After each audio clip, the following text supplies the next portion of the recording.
DJ Keufran, DJ, beatmaker. Je fais partie du groupe La Meute, un groupe de rap français aussi, avec qui en fait c'est des amis d'enfance. On s'est connus tout petit dans le bac à sable du quartier. Et donc on avait monté ce groupe-là. Puis bon bah on a sorti un album en 2005 je crois. Wendy avait déjà participé à un morceau qui avait été clippé, qui avait bien tourné sur plein de chaînes. Sur M6, MTV, MCM, tout ça à l'époque. Je me suis fait une raison, c'est ça. Ouais. Là je prépare un album.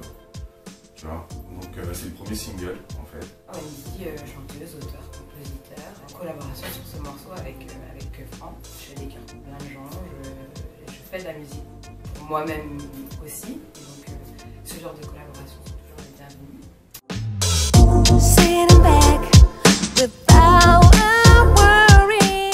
En fait je l'ai fait en pensant à ma fille. Je me suis dit je voudrais un truc avec ma base old school, un beat old school, tu vois. Et un truc assez doux, planant, qu'elle pourrait écouter, tu vois. Et puis bon, j'ai fait ce son, en fait c'est bizarre, c'est que j'ai pris des sonorités quand même très utilisées dans la house, dans la musique électronique. Et puis j'ai trouvé que, je sais pas, il y avait un truc, donc après j'ai essayé de rajouter d'autres arrangements, d'autres trucs, mais il tournait tout droit comme ça. J'arrivais, je bloquais, je me dis en fait il suffisait à lui-même comme ça. La prod elle traînait un petit peu. Je faisais une soirée en fait et on invitait des artistes pour des showcases. J'ai invité Wendy qui est venue faire ses morceaux. Et je lui ai fait écouter la prod. Donc là, on s'est mis d'accord sur le thème. Et puis c'est vrai que comme la prod était un peu planante, elle se prêtait un peu à ce genre de thème. J'ai fait jouer la basse par un bassiste pour plus de groove. Parce que je trouvais qu'avec la basse expander, ça faisait un peu... c'était un peu trop droit quoi. Donc j'ai fait jouer la basse. Wendy, elle a commencé à avoir des idées, elle les a posées. Elle m'a dit ouais c'est prêt, dans 1 heure je t'envoie une maquette je crois. Et 20 minutes après, je l'avais, j'ai dit bon bah c'est bon, on a calé le studio, on est parti enregistrer direct. Ça rejoint bien ce qu'il dit, dans le sens où effectivement, même si personnellement parfois c'est bien plus moderne ou en termes de soul, de hip-hop, puisque mon concept est plus au carrefour de la soul, du hip-hop, du reggae, etc. Là, ce que je trouve intéressant, c'est justement qu'il m'emmène dans un univers un peu différent, avec des références que j'ai aussi, puisqu'on a tous grandi en écoutant de la funk et de la soul, et voilà. Donc c'est un bel exercice de style que de se mettre au service de ce que la musique inspirait à ce moment-là. Donc bon, bah, ça a tilté tout de suite, comme il dit, ça a été super rapide, le résultat est plutôt intéressant. En tout cas, c'est bien différent de ce que j'aurais pu faire personnellement et c'est ça que je trouve intéressant.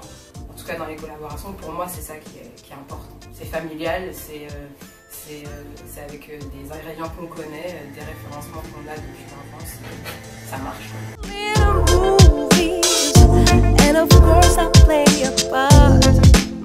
Effectivement, il y a, en fait, sur le projet, il faut savoir que j'invite plusieurs chanteurs et chanteuses d'univers assez différents, mais ça reste quand même très hip-hop soul. Avec Wendy, on en a un deuxième de prévu qu'on devrait enregistrer courant décembre normalement. Hein. Je vais voir. Là, c'est une autre prod. C'est pareil, ça sonne un peu hip-hop soul. C'est un peu différent, c'est plus électronique quand même. Je lui ai envoyé la prod. Elle m'a dit ouais, j'ai peut-être un texte qui peut coller dessus. Moi, j'avais vu un thème avec elle. Et en fait, elle m'a envoyé un truc, je me suis dit waouh, c'est super triste. On passe de dreamer à cauchemar quoi. Et puis en fait, non, en fait, ça le fait carrément quoi. Et c'est vrai que sur l'album, j'avais pas énormément de morceaux un peu tristes, un peu mélancoliques. Et du coup, ouais, ça le fait quoi. Ouais, je trouvais intéressant. Enfin, moi, j'aime bien les contrastes, j'aime bien les mélanges ou les choses qui font qu'on ne s'attend pas forcément à ce que ça va donner musicalement, puisqu'aujourd'hui on trouve de tout.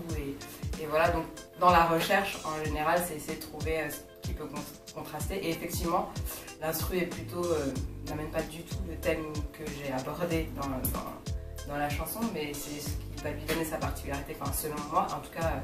Visiblement ça a fonctionné dans les soirées de Keufran. Donc voilà, mais j'ai hâte d'enregistrer ce morceau parce que je pense que ce sera encore un peu différent et en même temps c'est intéressant parce qu'effectivement sur cet album-là il a pris un parti très large, une palette très large avec des artistes bien différents. Donc du coup on reste dans cette lignée-là à faire des choses, chaque morceau aura son identité, son empreinte et pourra démontrer la polyvalence de Keufran en termes de musicalité quoi. Donc du coup bon, ça s'inscrit encore, c'est une continuité. Après oui, le rêve, on rêve mais on fait des coches.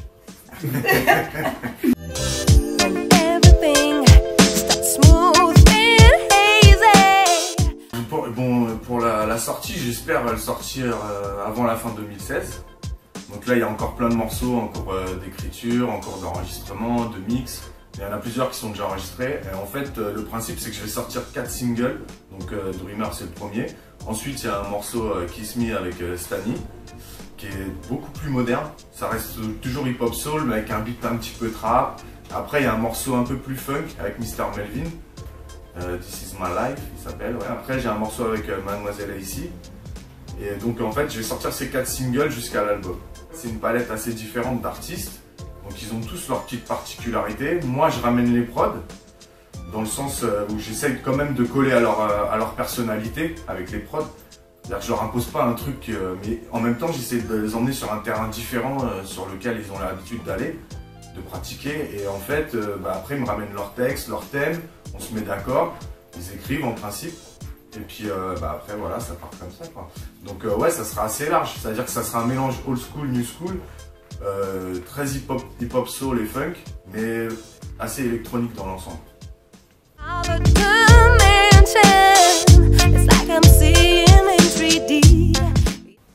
Moi, le prochain single, je pense le sortir courant 2016, normalement vers avril-mars, je pense. À peu près, hein. Après peut-être avant, peut-être après. Après, c'est une contrainte de temps parce que le problème quand tu fais un projet comme ça, faut tenir compte que chaque artiste a ses occupations, on a tous nos vies de famille, notre carrière à côté, le côté professionnel aussi. Pour certains, on bosse comme moi en dehors de la musique aussi, pour nourrir la famille. Et donc du coup, c'est pas évident de caler tout le monde. Donc pour ça, j'espère que ouais, vers mars-avril, normalement, prochain single, et ainsi de suite, quoi, jusqu'à la fin de l'année. Après, sinon, je mixe souvent dans les soirées. Là, j'ai un petit peu levé le pied parce que justement, je me consacre un peu à la promo et puis à mon projet. Mais bon, normalement, j'aurai des dates et on peut me suivre sur Facebook, DJ Keufran, La Meute, TLB DJs, parce que c'est Dallas Brothers DJ, c'est un collectif dont je fais partie aussi, avec qui on organise des soirées sur Paris dans différents endroits. Et puis sinon sur Twitter, YouTube, vous tapez DJ Keufran, normalement vous devez le trouver. L'actualité du moment évidemment c'est Dreamer, donc on essaie de le mettre en avant plus ou moins, mais moi je suis au charbon sur mon projet aussi personnel, donc l'album de Wonder Wendy. On croise les doigts pour qu'il soit disponible l'année prochaine. On avance plutôt bien dans ce sens-là, donc voilà. Après, effectivement, comme disait Keufran, c'est toujours des histoires de calendrier, la musique c'est plus facile à faire en fait. Le reste est plus compliqué. La promo, le business de la musique est plus compliqué. Donc ouais, on espère pouvoir sortir ça au courant 2016. Et donc pour suivre mon actualité, c'est simple, Twitter, Facebook, Instagram, Wonder Wendy, tout simplement.